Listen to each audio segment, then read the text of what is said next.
Hey guys, got a couple of requests to make a video about airbrushing, uh, types of airbrushes, and the paints and stuff I use. It's not going to be the greatest video or the most accurate. I'm pretty new to the whole airbrushing thing, but I'll do my best. Start off, a couple of different types of airbrushes. There's what's called a gravity feed, where the paint is pushed down into the airbrush by, like the name suggests, gravity, and then atomized and sprayed out the nozzle.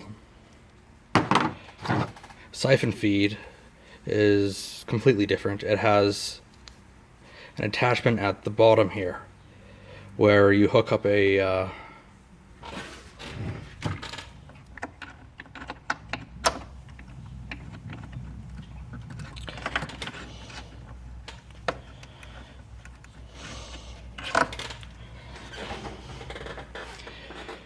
bottle. This is just the lid for it, and it creates a bit of a vacuum, and then pulls the paint up, and then atomizes the paint that way.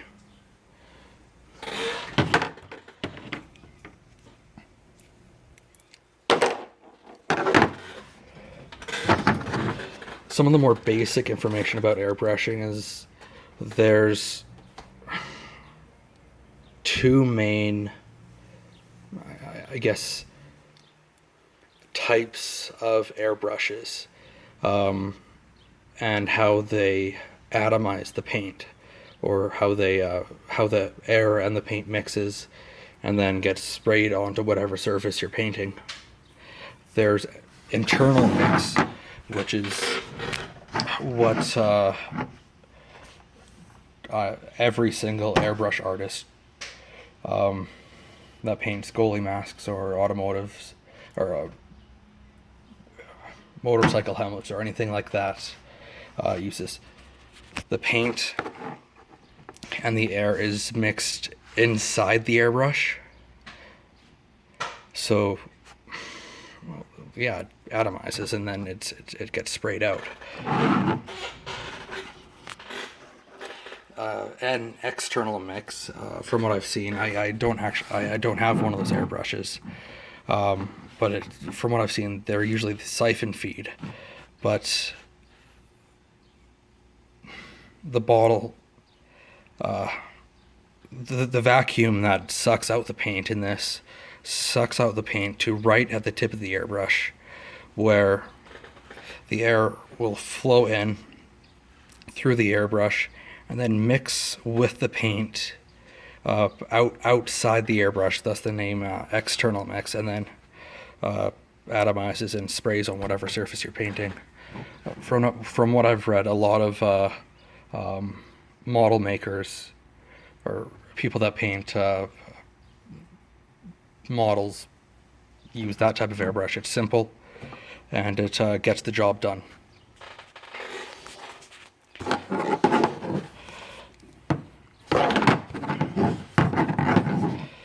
Just like the external mix and internal mix, there's a couple of different ways of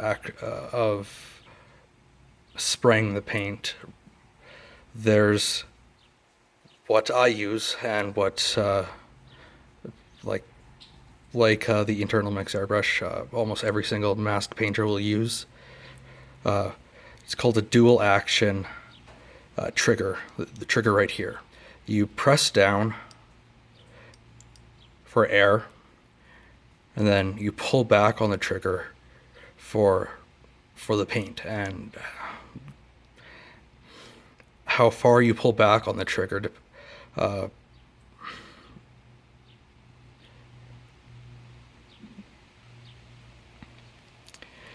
adjusts the amount of paint that is actually sprayed. Then single action, it just presses down. The trigger will just press down, and the paint and the air will flow out at the same time. The single action are almost exclusively on the external mix airbrush.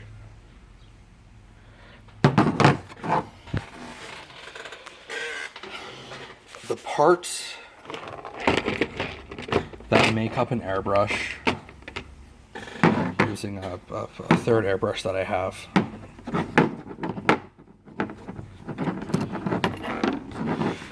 There's the main body, which has the air assembly.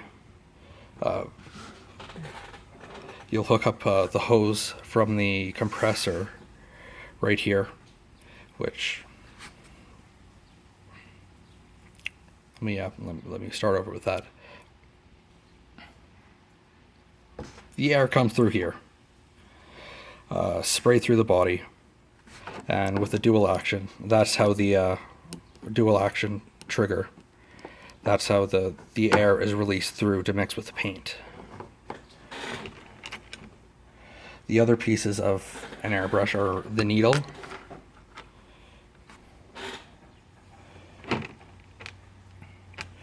the nozzle, nozzle cap,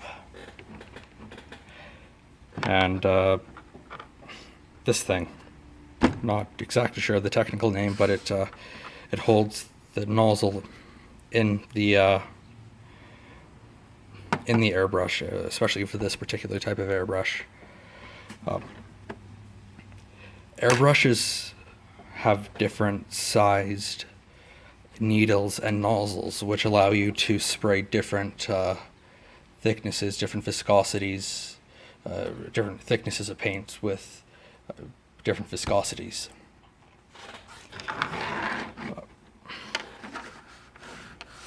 This is not that it's really important, I don't think. This right here is a 0.3 millimeter nozzle, which I'd say that's an average size nozzle. You can spray most types of paint through that as long as you properly reduce it. This nozzle, you can see the difference. It's a 0.5 millimeter. You can spray much thicker paints, base coats, metallics, pearls, and opaque and semi-opaque paints through it, once again, as long as you reduce the paints properly. There's one more type of airbrush that I forgot to mention. Like a gravity feed, the paint is pushed down through the airbrush by gravity, but instead of having the paint reservoir directly on top, it's mounted on either side, and I once again do not have one of those types of airbrushes.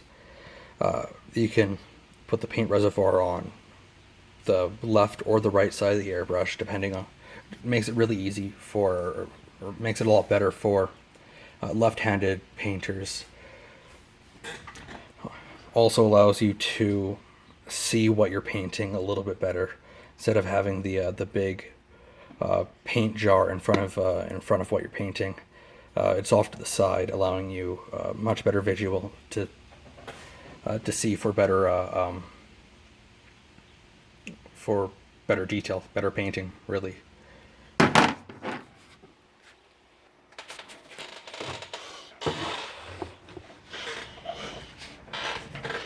I also use a automotive paint spray gun to spray primers.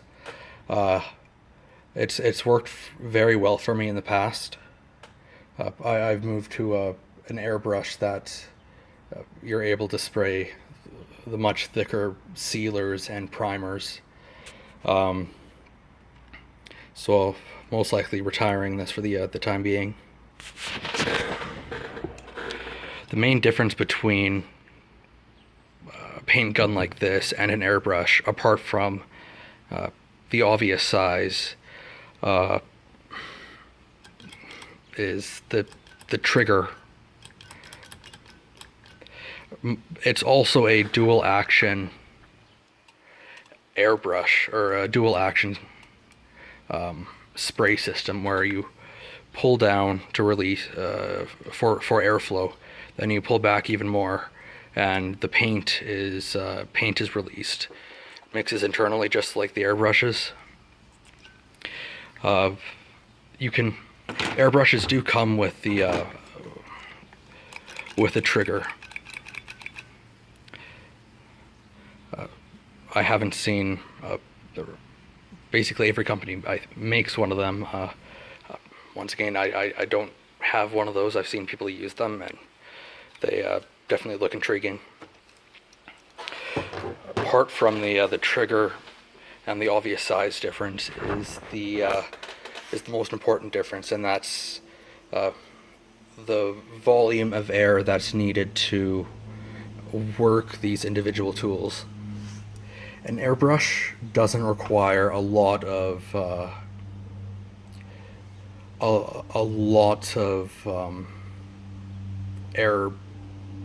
airflow. You can use a very small compressor.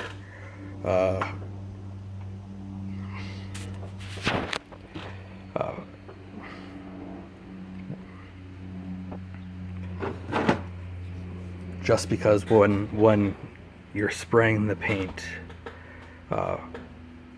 the volume of air that goes through the airbrush, which is measured in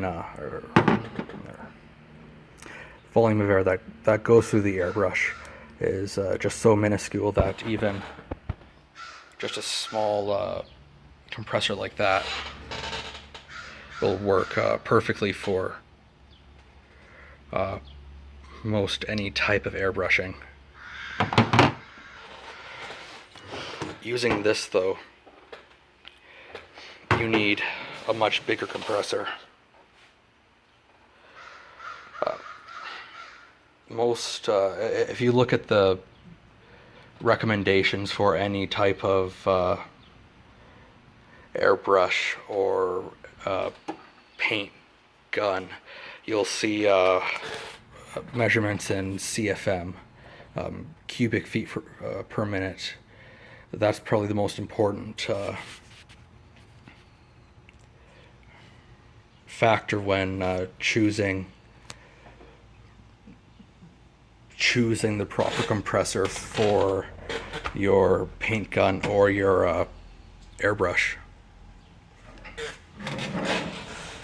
My airbrushing compressor uses something like 0.64 CFM at open flow, which is not a lot, and it's barely enough to run this airbrush, which has a 0.7 millimeter needle and nozzle tip to spray much thicker primers and sealers. I have to spray, then wait for the tank to fill up again, and then spray. It takes a lot longer.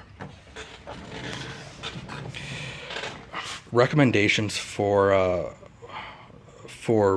paint guns.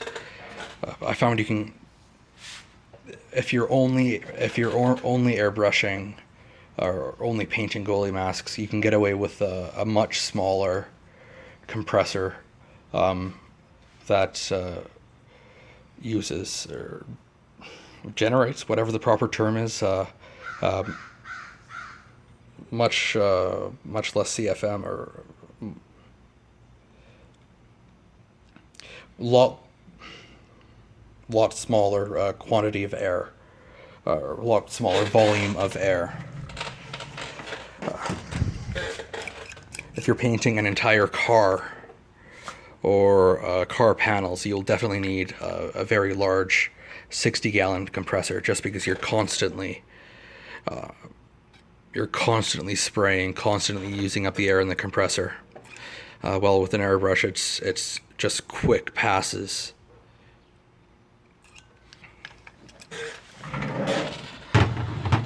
I hope that's all made sense so far. So I think that's it for the actual airbrushes, everything that I know about the types of airbrushes, the parts, usage and all that onto the paints, which I'm going to get a lot of stuff wrong here. Like I said at the very beginning of the video, I am a very new airbrush artist, just doing this for a fun hobby in my spare time. I use Auto Air Colors by Createx. They're a water-based paint, but they are specifically automotive paints. Water-based paints are less harmful. You still need to wear a respirator, but they create a lot less harmful fumes. If you spill any paint on clothes or get paint on your skin, you just wash it off. It's incredibly easy to clean. I believe it's also a lot more user friendly than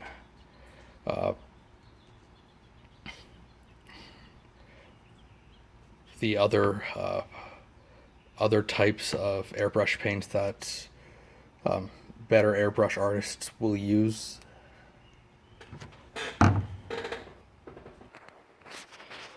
Other types of paints that airbrush artists will use will be urethane, or I believe that's the same as solvent-based paints. They're pretty toxic from what I've read. Haven't tried them out, but it's the same process as using any other type of airbrush paint.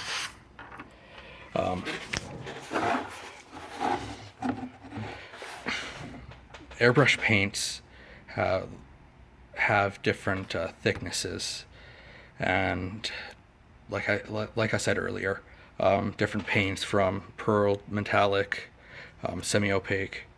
They're all thicker paints. They need a larger nozzle size to actually use, and probably should have mentioned this earlier. When you're using a larger nozzle size, you need more airflow through the compressor to the airbrush. Need greater PSI. Need to set your airbrush at a higher PSI setting, if that's the proper term, to use these paints to get them to atomize properly. Even transparent paints, which are already much thinner, you still need to reduce all paint so they can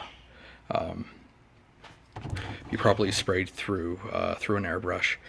Even airbrush specific paints, you should still reduce just a tiny bit, just to make sure they don't clog up your airbrush, because that's no fun. It takes a couple of minutes to take your airbrush apart and properly clean it out if it clogs. To reduce paint, the auto color paints, there's this high performance reducer.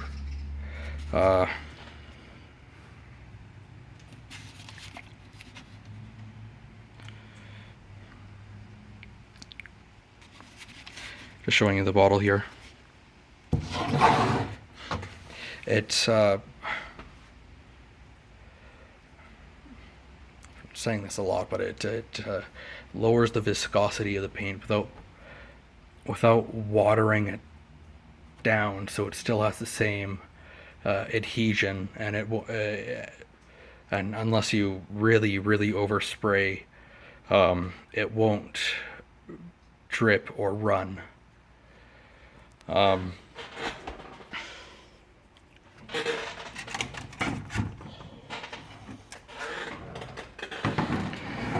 Properly paint a gold mask, there's a couple of things you need to do.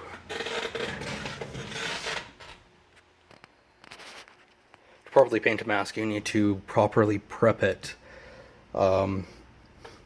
I'm currently in the process of sanding down this Eddie GT. You need to remove the clear coat and at least all the shine to get good adhesion. But to get the best adhesion and the best finish that you can possibly get, you want to remove pretty much as much of the paint as physically possible. This is one that I prepared earlier. It's a bit damaged, so I need to do some fiberglass repair on it before I paint it up. But it had a very similar finish to this other Eddie GT when I first got it.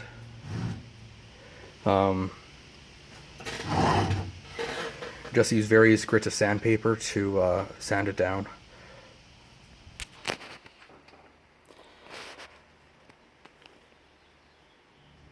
To properly prep the mask by sanding it, you use different grits of sandpaper. I rarely use 180 unless the mask is the finish on the mask that I'm sanding down is really tough, really stubborn. But using 180 grit has some flaws. It can really scratch the mask, which leaves some deeper gouges, which then you have to really work at using the 220 grit, 320 grit, and 600 grit to smooth out, or even if it's deep enough, you may have to fill it using Bondo or some epoxy filler just to get a very smooth surface to paint on. Usually, like I said, I start with 220 grit sandpaper to strip the paint of its clear coat and its existing paint, and then smooth it out with 320 grit. The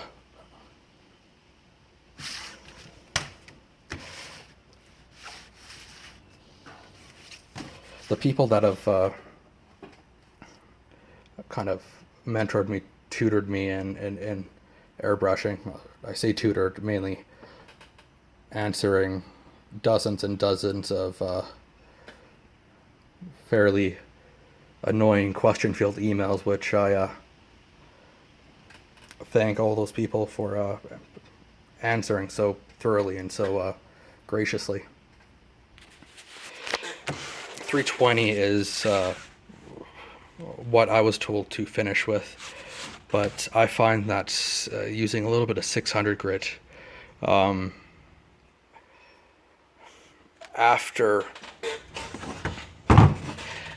you use a primer or sealer on a mask,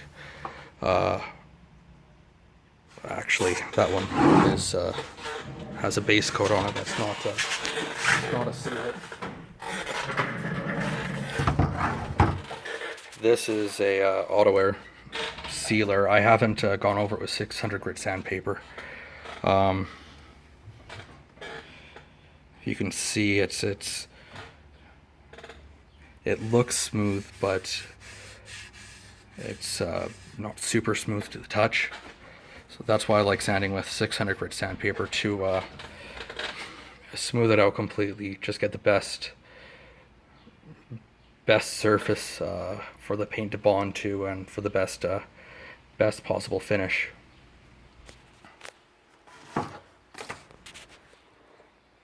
Sorry, thinking that I filmed this in the wrong order. Going back to the airbrush paint, I've basically just used thicker paint, semi-opaques, and just to fill in stencils or stencil shapes or designs that I've cut out of a mask. I usually mask, tape over the entire mask using masking tape, then cut out the design that I want, then fill in with a semi-opaque paint, and then tape over again, cut out and paint different design, and so on and so forth. This is an example of what I've done with the semi-opaque paint. One big difference between airbrush paints and automotive spray paints I can get at any automotive shop or Canadian Tire or Home Depot or anything like that is you need to layer the paints in a different way. Almost every single mask is started with a white base, and then everything is layered onto it on top of that. So this mask, the letters on the chin, the cutout around the window, the symbols on the forehead. After I put the white, or sprayed the white sealer on, or primer, or base coat, whatever you want to call it, masked over the tape, those were the first designs that or the first shapes that I cut out of the masking tape, or whatever material is covering the mask. And it's left there for the entire process, just to keep the white finish. And you cut out, you tape it, cut out another design, and fill it with paint. But going back to layering, you always go from lightest color to darkest color. So the way that it was described to me when I first started painting is, if you have a mask that's yellow, red, and black, paint. So you start off with the white base, but then you paint your whatever graphics that's in yellow,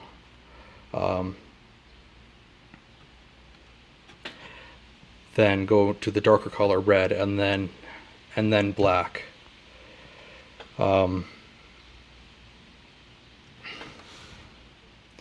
Just because if you spray a red paint over a black airbrush paint, it doesn't show as clearly as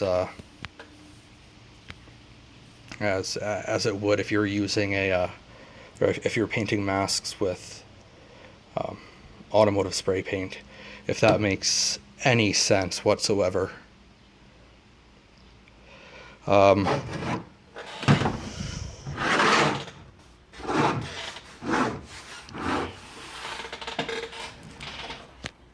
Pearlized and metallic paints are just they're paints that have different finishes to them. Pearlized and metallic paints are very common. You can see them on basically any painted mask. Metallic has obviously has a metallic finish. Pearlized, it has a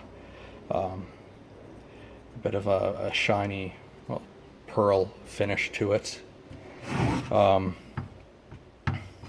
Transparent paints, like I said earlier, with the much lower viscosity of the paint and the fact that it is transparent, it's what's used when